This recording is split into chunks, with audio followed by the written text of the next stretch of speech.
facts and new reactions. What we now know after all of the January 6th committee hearings and what it means for voters, Republicans, our democracy, as the former president still won't admit he lost the 2020 election. Will he ever?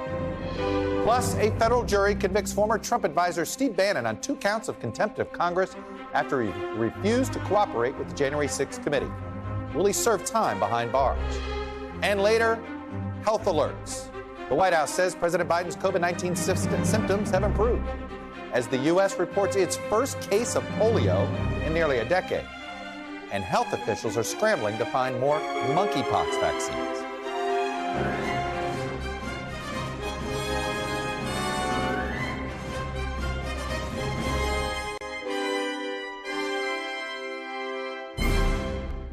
Happy Friday. Hope you are staying cool and welcome to Meet the Press Now. I'm Chuck Todd. We begin today with questions of accountability.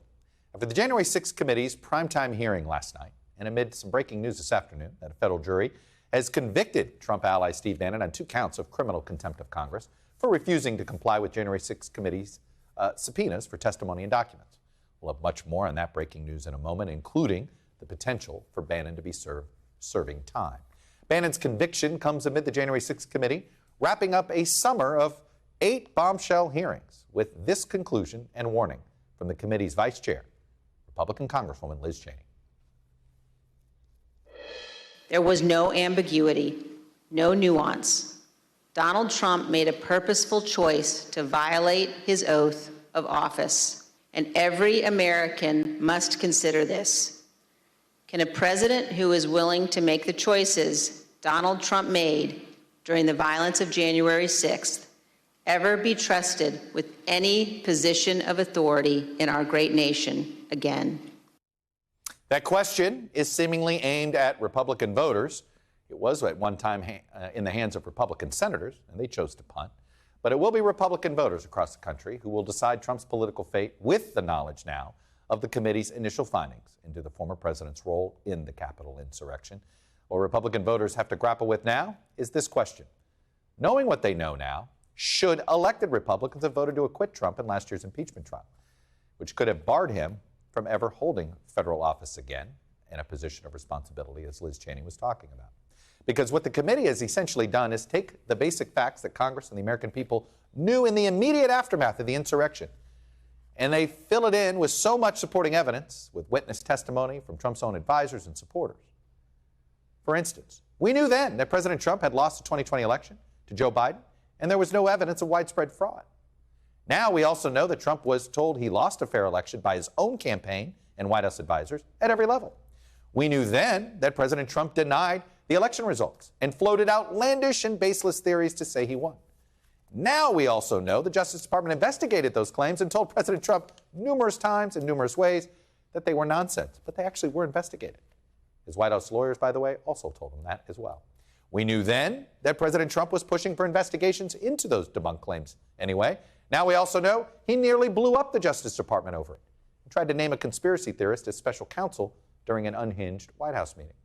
We also knew then that President Trump wanted to march to the Capitol following his speech at the Ellipse on January 6th of last year. Now we also know just how intent he was on trying to lead a crowd he knew was armed to the Capitol, including a heated confrontation with his own Secret Service over it, and apparently plans to have a podium erected somewhere near the Supreme Court for him to speak. We knew then President Trump didn't put out a message to call off the mob for more than 3 hours as his supporters stormed the Capitol on live television. And now we also know he took virtually no real action during that time, except to call allies in the Senate in a further attempt to stop the counting of the electoral votes, even after someone had died. And now we also know from outtakes of the video message Trump taped the day after the riot that he could not bring himself then to say what everyone has known all along.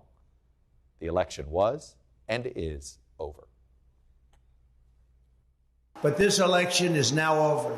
Congress has certified the results. I don't want to say the election's over. I just want to say Congress has certified the results without saying the election's over, okay? Folks, the committee has arguably accomplished what it set out to do, lay out the evidence that President Trump violated his oath of office and that the threat facing our democracy didn't go away then, and it's now, and it's not going to go away now. So what do we do now? Joining me now NBC News Justice correspondent Pete Williams, former U.S. Attorney, NBC News legal analyst Carol Lamb, and a former January 6th committee advisor, a former Republican member of Congress from Virginia, Denver Riggleman. Let's get to the most recent news of the last 2 hours, Mr. Williams, and that is the Steve Bannon guilty verdict. Sentencing is in October. What could happen between now and October that could perhaps delay that sentencing hearing? Nothing, I think, would delay the sentencing hearing. The question is whether he would be ordered to serve the sentence or whether the court would allow him to wait until his appeal is exhausted. And his lawyers promised that they would appeal, and they said today, after the court pronounced the verdict, that they would appeal. And Chuck, they're basically arguing a couple of points. They're saying that he wasn't allowed to put on a full defense because he couldn't argue that he was following the advice of his lawyer. The judge said appeals courts have said you can't do that in a contempt case. That he couldn't argue about the executive privilege issue. That he couldn't subpoena members of the committee to come down and testify. So for lots of reasons, they say they were unable to provide the full defense that they should have been able to, and that's grounds for what they say will be a positive appeal. Who hears this appeal? D.C. Circuit? Yes, exactly. It goes to the D.C. Court of Appeals. And, you know, remember, Chuck, there's another contempt trial coming here. Peter Navarro, who was also found in contempt of Congress and also indicted for contempt, he faces a trial in November on basically the same issue. What the government's claim in this trial was that it doesn't matter why Bannon did or didn't do. He simply failed to comply with the subpoena. It's an on-off switch. If you don't comply, you're guilty, they say, and that's what the jury eventually found on 2 counts. One is the contempt for refusing to provide testimony, and the other is the contempt for refusing to supply documents to the committee. So 2 guilty verdicts. What's the potential sentencing outcomes? Well, you know, the statute has a strange little quirk to it because it suggests that there's a mandatory minimum of at least 30 days in jail, and one thing the judge will have to decide at sentencing is whether those can be served concurrently or consecutively. If it's consecutive, then it's at least 60 days. And that's a big question. You know, it's been, 70 years maybe since we've had somebody convicted of contempt of Congress. So there's no really modern case law here on exactly how this should work. So the judge is going to have to sort of feel his way through this. And there are going to be some interesting questions on appeal as well. Is there any evidence that this should improve? There's some subpoenas that haven't been fully complied with, congressional subpoenas from this January 6th committee. Do we think that this will make it easier for them to enforce them? Well, I'm sure that's the committee's hope, you know, like the old expression of nothing concentrates the mind like the prospect of hanging. So obviously the possibility of facing actual jail time here may cause people to think twice about whether they want to stiff the committee. Of course, Bannon was sort of in a class by himself. If you compare him to Mark Meadows or some of the other people that Congress voted to find in contempt but that were not indicted, in the sense that he never agreed to do anything. He never agreed to sort of meet them halfway. He never agreed to answer some questions and not others, whereas Meadows and some of the others did. So it may well be that the others who face these subpoenas will think twice about completely stiffing the committee. Let me bring in Carol Lamb here. Carol, between Steve Bannon and Peter Navarro, is Bannon have a harder case to make because he just wasn't in the executive branch for 4 years from the last time that he could have technically been a part of the executive branch? Yeah, I think it definitely made it easier for the Justice Department because it sort of knocked out a whole category of potential defenses that he was somehow dealing with the Congressional Committee in good faith, which he clearly wasn't. I mean, there was, if you look at the evidence, there was just no evidence that he was really trying to comply at all. And then on top of that, the fact that he had not been employed by the White House for several years definitely made it easier for the Justice Department to make the decision they did to indict him. Let me pivot to last night's hearing, and let's talk about specifically the issue of dereliction of duty. It's a crime in the military. Is this a crime in sort of the regular U.S. code?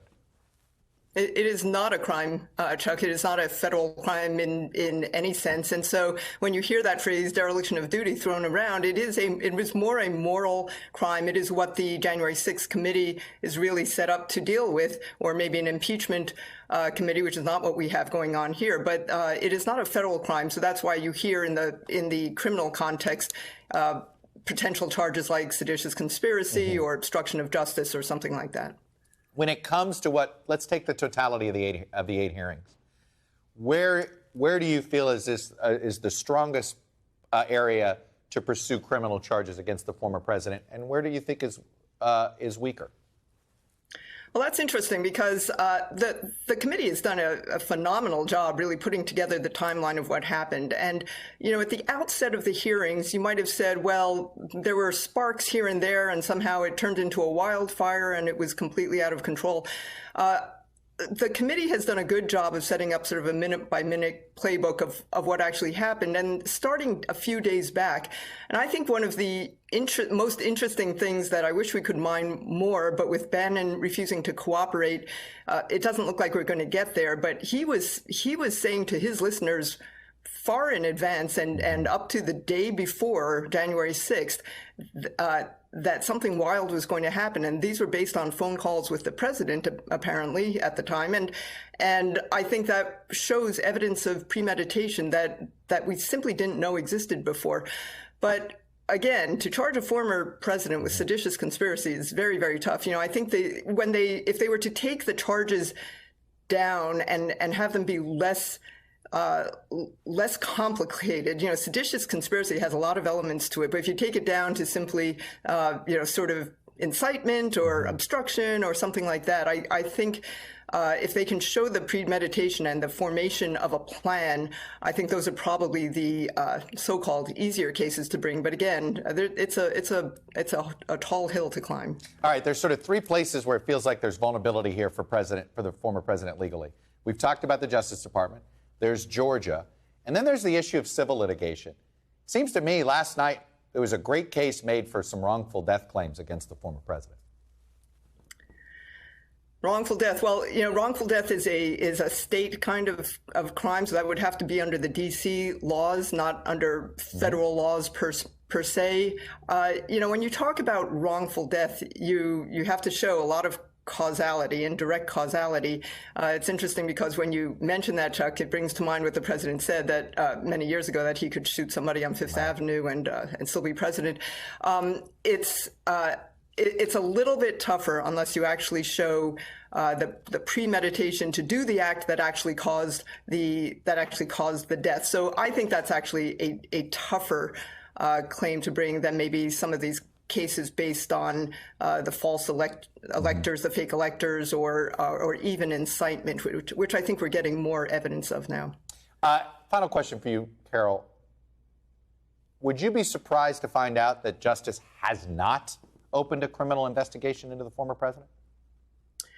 I would be surprised to hear that. But again, the Justice Department doesn't necessarily open cases on particular individuals per se. I mean, they may be looking at an event, but there's nothing that necessarily says, check the box, we have opened an investigation on this person. They may just say, we have an ongoing investigation into the events of January 6th. There's nothing that it might be different with an agency. They may say identify individual targets, but based on what Merrick Garland said the other day about how nobody is above the law and such, it would not surprise me that there are a lot of eyes on the former president, even if there's no paper that actually says we are investigating former President Trump. All right, Carol Lamb, a former U.S. attorney and at NBC News legal analyst for us. Carol, thank you.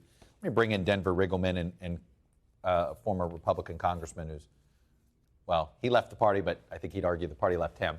But let's talk about the January 6th committee. You were a data analyst for a period of time for them. And in fact, I want to specifically talk to you. You were in counterintelligence when you were in the military. The most chilling aspect to me last night was the anonymous white witness who talked about the logs that he was monitoring where the Secret Service agents were fearing for their own lives and calling loved ones. Walk me through what those logs are. I think a lot of people don't quite understand what he was looking at. So it depends on what logs you want to identify, right, with Chuck. So if you're looking at sort of turned over logs of content of text messages, you have those that can be turned over based on processes where those communications actually have to be registered and audited and actually turned in, right, based on whatever standard operating procedure that you have. I think there's a lot of confusion sometimes when people are talking about call logs, call diaries, call records, text messages, in some of these different types of formats. There's a lot of different sort of instantiations of data that you have to walk through, Chuck. So what he was looking at was probably the comms that are available based on the fact that they're logged, and those comms they can look at if they're delivered. There's other, content that other people could actually turn in voluntarily. If you think about the Meadows text logs and the content there, that was turned over by Mark Meadows to the committee, which then my team actually had to decipher and then put the timelines to. Right. So there's different types of data there, Chuck. So what he probably was referring to were the logs, that were available through law enforcement that were turned over. But I'm sort of guessing there. But there's just so many different types of way to get that content. Let's talk about the missing Secret Service texts. I go back to, I know you're very familiar with some of this technology. What's viable? What can be recovered in your view? Well, there's a, if you go on Twitter, there's a lot of cyber experts. I know there are. Yes, I'm aware of that. But you actually understand this a little bit better than some of our Twitter colleagues, I think. There's a lot out there. The first question I would ask, Chuck, and this is, for the listeners, I'm sorry if I get excited about this. I geek out sometimes when me and you talk, but the first thing I would look at is their SOP, their standard operating procedure, what their comms plan was, and what they were actually supposed to log and what they're supposed to keep. So when I hear something's lost in migration, my first question is, what type of servers are they running through, or is this just individual responsibility for that specific device? And if an individual wants that device not to show text, there's a couple ways you can do that. Number one, just don't text on it. Use an encrypted app. Use your personal phone instead of a government phone, right? There's other ways you can do it. If you have a text message and say you're using iPhone, you just delete it from your cloud. That's an easy way to do it, right? You delete your text. You make sure there's no backup in storage for a certain amount of time. You might want to, you can change out devices. You can change your actual device set and your SIM card. You can keep the same phone number. There's all kinds of ways to do it that aren't really all that technical. Just don't do it. So, that's the first thing I would ask is, are they actually texting in a prudent manner, and are they backing it up in a prudent manner? If they're not, it's very, very difficult to get those text messages. Listen, I've done cell exploitation. I know call detail records backwards and forwards. I know how long texts are kept in content by phone companies, which isn't long. I know that people might think their communications are somehow being collected in a big vacuum in the sky. They're really not. So, Chuck, that's why, this is much more difficult than people think. This ain't the movies. This isn't a TV show. This is difficult. Right. So the fact that you saw today that during the investigation they found fact of the text being sent, that's just the first sort of thing they got to get through. And now we got to see if they can actually move that content from the phones, or there's some other place that actually was stored. Let's talk bigger picture here. I'm curious to get your take on something, and I want to put it on screen because you may not have read it yet. Jonathan Chait of New York Magazine is basically making the argument that Trump's election denialism is a feature, not a bug. He said Trump sold himself as a fighter and a winner. The conservative media spent years convincing its audience that the Republican Party was led by weaklings who are allowing the country to be stolen from them by a truthless enemy. Trump, by virtue of his lack of virtue, would smite them. Conceding that he lost the election would destroy his core attribute. What do you make of that analysis? He's dead on. Jonathan Chait is correct. This is an apocalyptic conspiracy theory of good against evil. Obviously, globalists in the deep state. I'm saying this sarcastically. I don't even want this to get out where I didn't say that. No, right. But I understand what you're. I mean, this is. But that's what they've created, right? That's the world they're creating. It's amazing that it is its own ecosystem. And somebody said, Denver, my God, you use that a whole lot. But they have created their own universe and their own echo chambers, where that communication fires back and forth. It's like a massive conspiratorial digital brain that's pushing hogwash, back and forth. And there's people who swim in that hogwash, and one of those is Steve Bannon. So today, to bring it full circle, this is his business plan. Now he did say he was going to go medieval, and he did bring a pool noodle to an axe fight, right? But I think what happens though is now he can claim he's a political fugitive or he's a political prisoner. Right. That's part of his business model. So, Chuck, if you're looking at Jonathan Chait's article, what Bannon did is exactly what makes Trump so strong still in some of the far right sort of MAGA circles, is that this is exactly what they expect from their fighters. And I wouldn't even be surprised to see a bump in polling for Trump because of this. And I'm not kidding. It's just It's just a weird, different world. Where would the Republican Party be today if the Senate had convicted him? I think in a much better place. I mean, I think initially you might have had some violence. You might have had some real political issues if they would have convicted him based on the support that Donald Trump has. But I think in the long run, we might be in a better place.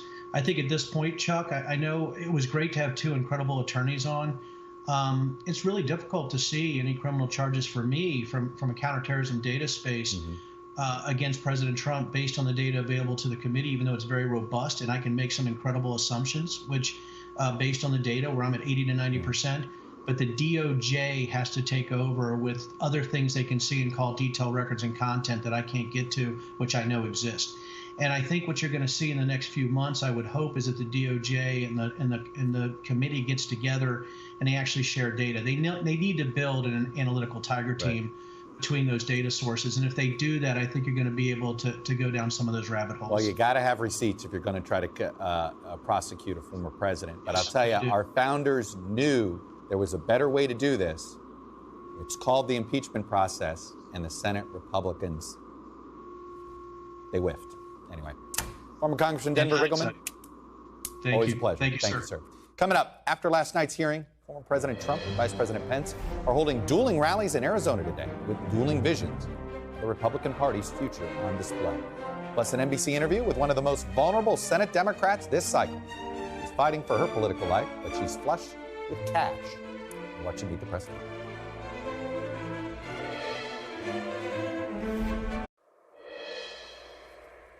Welcome back. Donald Trump and Mike Pence are both in Arizona today, speaking at dueling campaign events as they support different candidates in the state's Republican primary for governor. In remarks just moments ago, the former vice president called his pick for governor, Karen Taylor Robson, a champion of the conservative movement, while highlighting that her Trump-backed opponent, Kari Lake, did not even support the Trump-Pence ticket back in 2016. Arizona's primary race is the latest proxy battle between the former president and really anybody else on the other side of the Republican establishment, including his former vice president. Trump supported David Perdue, for instance, who lost the Georgia gubernatorial primary to somebody that Mike Pence and a lot of other establishment Republicans ended up supporting, Brian Kemp.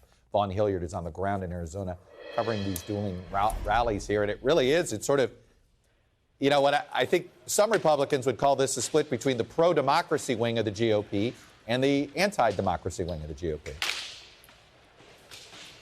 You know, yeah, Chuck, I was trying to determine whether we call this a coalition or not. For the last 7 years, we've talked about what a coalition against Donald Trump would look like or whether it would ever amount to much. And yet this, you know, current governor, Arizona Governor Doug Ducey, joining Karen Taylor Robson, candidate for governor, along with former Vice President Mike Pence, the morning after the January 6th public hearing, in which there is a more of a clear divide between Trump and Pence than ever before. You know, this all happening here on the ground at the exact same time that Donald Trump is holding a rally here tonight with Kari Lake, his pick for governor. The other individual who was here at this event for Robson, Taylor Robson, was Rusty Bowers, the current Arizona House Speaker, who is trying to hold on to his seat from a challenger who is backed by Donald Trump as well. The question is, does this extend outside of Arizona, and does this so-called, I guess we could call it Pence coalition, have any chance of, you know, gaining power here in Arizona this August? You've been watching, you grew up in this state, you know,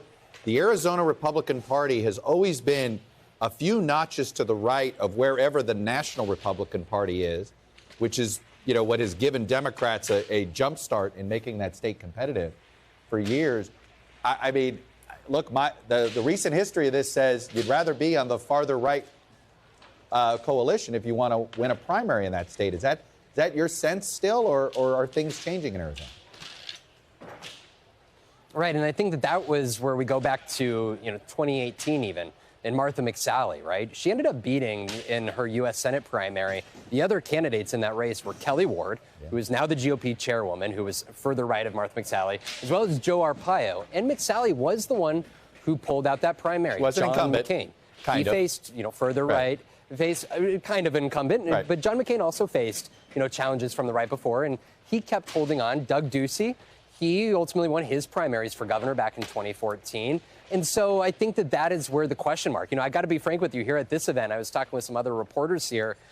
This finally, frankly, felt like the Arizona Republican Party of old. More friendly faces, folks that, actually come up to the press that, we've had relationships with for years. The top consultant on Karen Taylor Robeson's campaign was a right hand to John McCain. Right. I saw a friendly face, who used to work for Jeff Flake here. And so that is where there's a lot of hope and optimism among this group that they could kind of take back this power from the Kelly Ward, Carrie Lake wing of this party, the Paul Gosars, right? Right. But I think that is where that question mark is over the next 10 days. And frankly, anybody that you talk to says they don't have an answer to it. I have to tell you, this might be the clearest and most interesting test of where the Republican Party really is. I mean, we're going to find out a lot here.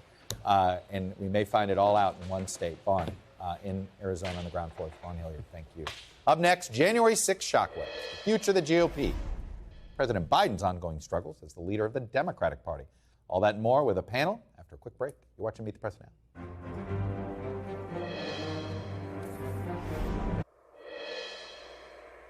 Welcome back. Carol Lam mentioned at the top of the hour at last night's hearing, Vice Chair Liz Cheney emphasized the power former President Donald Trump held over his base and how he chose to exploit it. First running for office, Donald Trump said this: "I could stand in the middle of Fifth Avenue and shoot somebody, and I wouldn't lose any voters." Donald Trump was confident he could persuade his supporters to believe whatever he said, no matter how outlandish, and ultimately that they could be summoned to Washington to help him remain president for another term. It was also a very important moment. She made sure not to attack his voters, but to attack Trump for exploiting those folks. Very soon, the same Americans who voted Trump in office will have to make another choice. Do they let the Trump wing of the party continue to hold that control over their party? Let me bring in today's panel. USA Today Washington Bureau Chief Susan Page, Danielle Gibbs Leger, former special assistant to the president in the Obama administration, and Republican strategist Matt Gorman.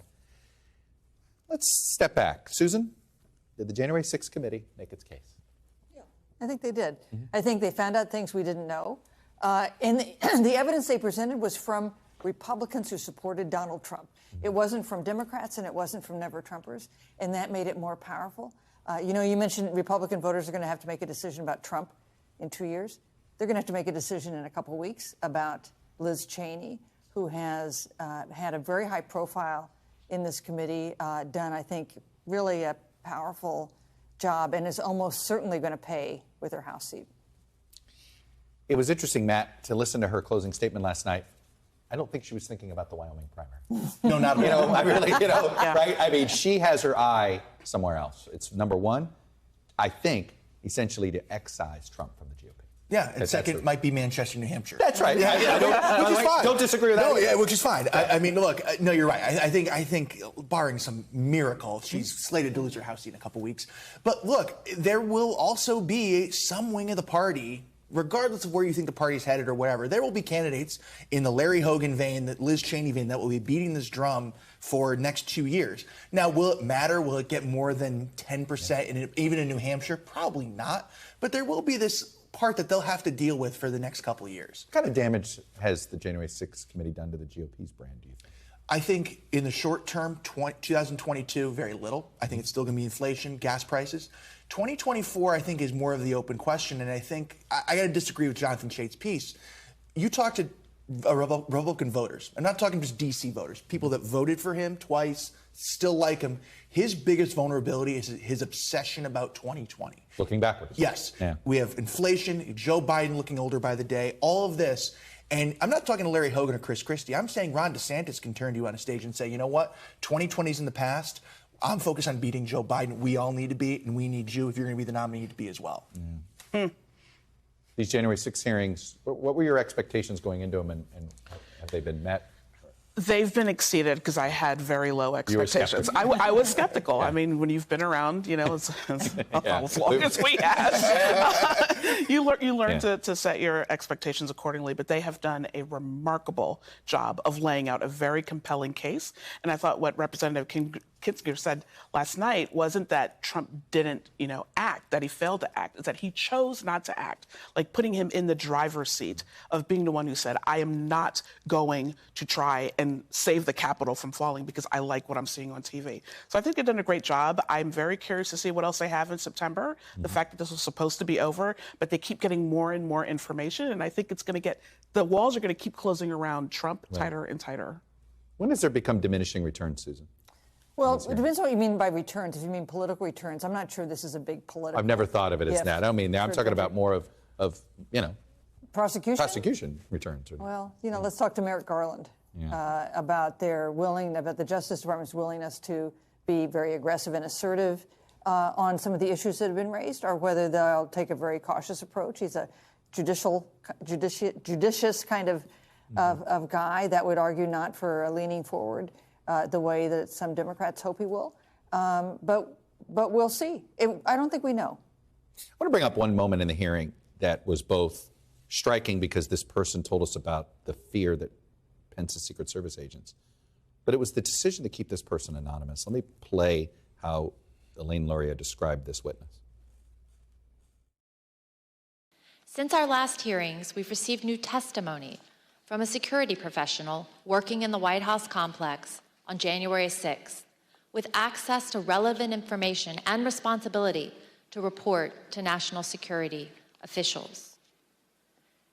This security official told us that the White House was aware of multiple reports of weapons in the crowd that morning. We as a committee are cognizant of the fear of retribution expressed by certain national security witnesses who have come forward to tell the truth. We've therefore taken steps to protect this national security individual's identity. I juxtapose that, Susan, with what Liz Cheney said at the end when she talked about the bravery of those that did come forward. Yeah, those women. Those women. Those young women in several cases. How many of them do you think I could have testified anonymously? Yeah. I mean, it's been nagging me. So they couldn't have testified anonymously. The fact that they were sitting there with the credentials that they had, I understand that's what made it possible for their testimony to have power. There must be something we don't know about this. Surely, there must be something. There has to be something we big. don't know. But, I assume it's a detailee. You guys know how the White House works. Yeah. Detailee that isn't a political appointee, that may work in the military, that complicates things. I get what the complication could be. But it was awkward to me listening to the bravery conversation. And, they have been brave. They've been subjected to enormous abuse that will continue into the foreseeable future. Their lives have been changed by their decision to step forward and tell what they saw. Today's now fun to be Sarah Matthews. No, it's not. And it's going to be in their obituaries. No matter what happens, right? They're going to be a witness in the January 6th, no matter what they do. And look, again, I think part of it, you're right. You don't want to be worried, no matter what president you are, that there's a detailee or someone that's going to be ready to testify in Congress, no matter what they say. I also found it interesting that they summarized testimony. It wasn't even a transcript. It wasn't even something where... Well, we did hear some of the You hear a little voice. bit. But the introduction was kind of just more of a characterization. Right. Well, I found myself watching last night, and there was a security person who was on camera, and my first thought was, I hope he has good security. No. Right? Yeah. I understand why that individual wanted to be. I do. Like I said, I struggle. Do you think we hear from Mark Meadows? Because when you really think about what's left, when everybody says what's left, the biggest missing piece of the puzzle is him. If Pat Cipollone can figure out how to testify, Daniela, how does Mark Meadows avoid this? That is a really good question. I don't know. I was floored by Pat Cipollone's testimony and the amount of times that he wanted to say something. Oh my! He looks over to his counsel and the silence, and then said so much. Privilege. It said everything. It was that was well produced. Yes. Okay. Yes, it was well produced. It was. Oh, the whole hearings have been so much better than what Congress usually does, which is joust to be the next one to grandstand. Which is why my expectations were so low. My guess is this has changed the way congressional investigative hearings will look in the foreseeable future, by the way, for what it's worth. I don't know. Well, you think it's a special case? Because there's Republicans. If Jim Jordan's on this committee, these things look very different, right? Like their muddied waters would be huge. I think also, though, going into this, this is going to be Mueller 2.0, where they're going to promise the world, and it's going to just... You assumed over-promise, under-deliver. Exactly. And look, whether it's James Goldson, the former producer, at the very least, these have been compelling television. Let's talk quickly, Arizona. The pro-democracy wing lost in Maryland. What's going to happen in Arizona? What do you think? I think Robeson pulls it out barely. Why? She peaked at the right time, and the key was Matt Salmon dropping out. Yeah. She got enough of a support. It's going to be darn close. And I think also the key is Carrie Lake isn't someone who is a purebred MAGA person. I mean, her Oppo file is, I would love to work on that. So that also Walker, helps. it rivals Herschel Walker. I think it's worse, quite honestly, because it makes her look really phony. Yeah. I mean, like the drag queen stuff, the not my president stuff. I mean, it is Oppo that the base actually would believe. Interesting. Didn't seem to hurt J.D. Vance too much in Ohio No, in terms of being a phony. And that stuff didn't. But I have to tell you, the Maryland result, Susan, was I was surprised at the size of that victory. Yeah. By Cox. Yeah. I'm not surprised that a Republican primary. Look, this is Trump's more popular in a Republican primary in many places, but I was surprised by the size of it. And the danger for Democrats who are cheering that on. We're in a lot of states that they've done this. Yeah. Yes. I mean, you're saying this guy couldn't possibly be elected. Aren't we glad they nominated him? Well, sometimes people you think cannot be elected end up getting elected. Right now, Governor Doug Mastriano isn't a terribly remote possibility. This is going to be a 3 or 4 point race in Pennsylvania. Yes. It's going to be close. And that's if Shapiro's lucky, right? Yeah. How concerned are you about this strategy? I don't ever think it's a good strategy to think you know who the weakest candidate is going to be and then try and prop them up. You should focus on making sure you produce the strongest candidate and deliver the most compelling message. You know to who are voters. the worst prognosticators of primaries? People that work in the other party. Yeah. I never want to hear what a Republican thinks of a Democrat. Right. Or a Democrat thinks of a Republican. They usually know the least about how that works. You guys were terrific. Happy Friday. Stay cool. You guys have always been cool, but Still ahead, money and power. Key Democratic campaigns are outraising their Republican rivals in the battle for the big dollars. But is it enough to win the battle for control of the Senate? We have the receipts, literally, in your reporting act.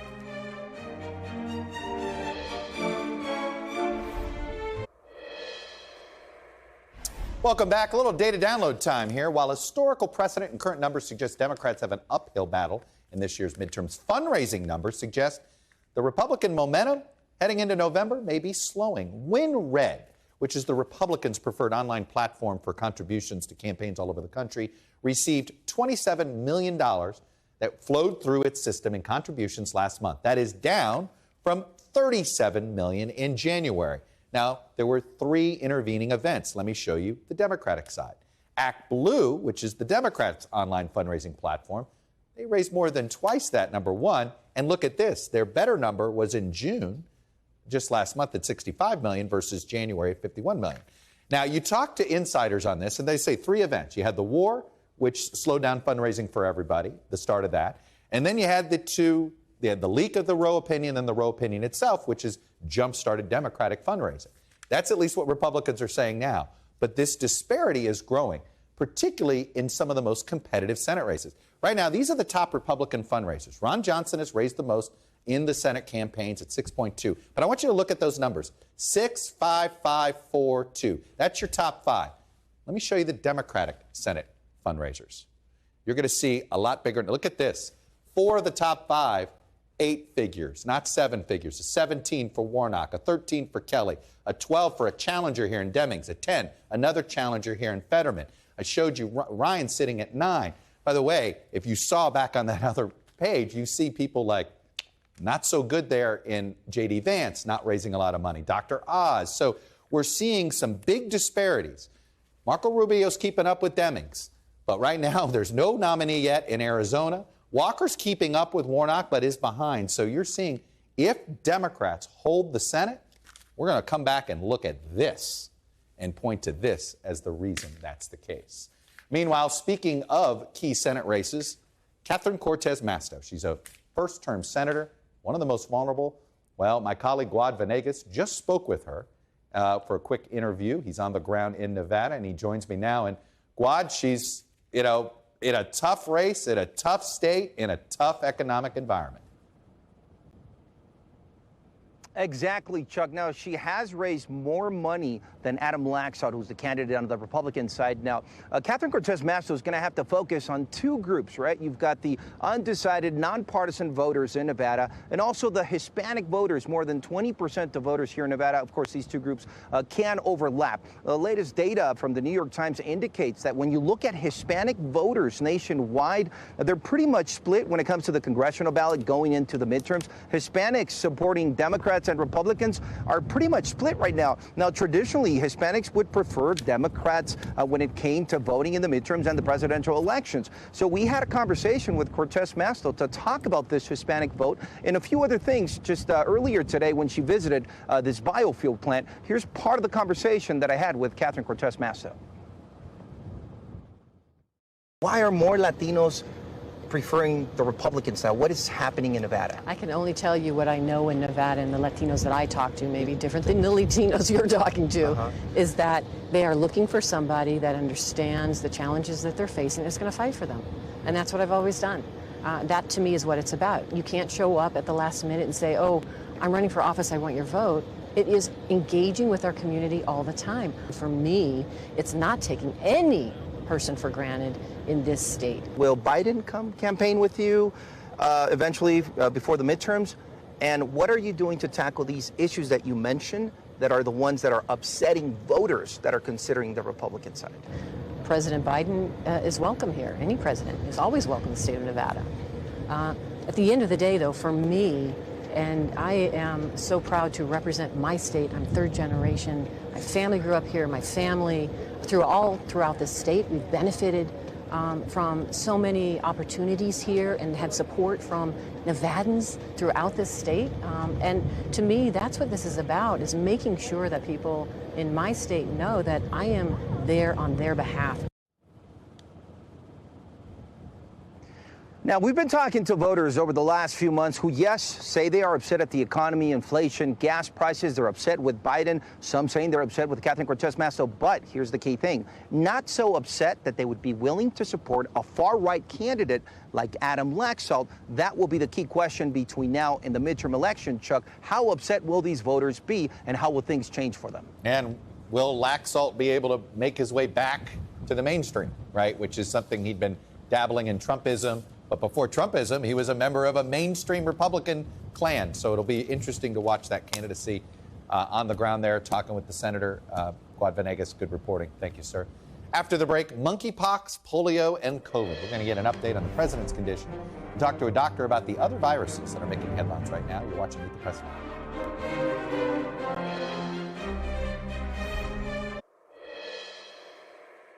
As the White House COVID-19 response coordinator, what I think every American needs to hear, what the president laid out, is that while we have a very contagious variant out there, thanks to this president's leadership, we have the ability to manage this.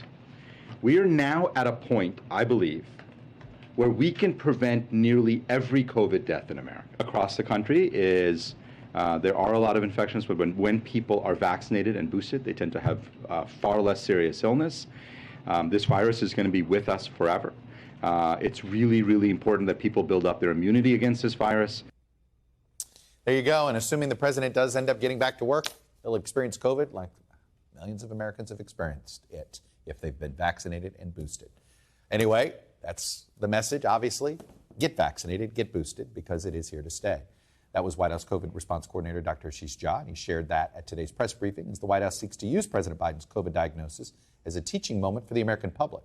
Dr. Jha also shared that the president was feeling better and would return to work after he tests negative, echoing a letter released by President Biden's doctor this morning, stating his symptoms have improved and that he will continue his course of the antiviral Paxlovid and to isolate according to CDC guidelines. Meanwhile, as the country continues to deal with the latest COVID wave, cases of the monkeypox virus have risen to nearly 2,645 states. Monkeypox is not a new virus, and there is already an existing effective vaccine, but the government has come under criticism for that rollout. Senators Padilla, Merkley, and Gillibrand, along with Illinois Governor J.B. Pritzker, have become the latest to push the Department of Health and Human Services and the Centers for Disease Control to increase their vaccination efforts.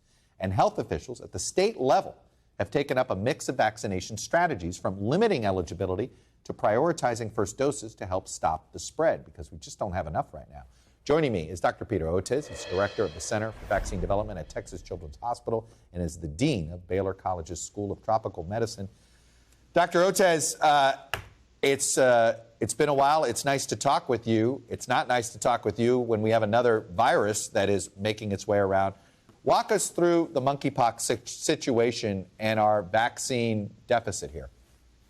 Yeah, Chuck, it's great to be back. We are in a race. I mean, the numbers are climbing pretty steeply. You pointed out 2,600 cases in the U.S. We're at over 15,000 now globally, most of those in Europe. But then now it's getting into Brazil and elsewhere in Latin America. So this thing could spiral out of control unless we can get our arms around it. And getting our arms around it means, in addition to stepping up diagnostic testing and making antiviral drugs available, the single most impactful thing is to vaccinate. The good news is we have a good vaccine. It's produced by a European company, Bavarian Nordic, but they're having trouble really ramping up the doses in time. This was a vaccine that was approved through immunobridging studies before the pandemic, and the Biden administration is trying to commit to 1.6 million doses by the end of the year.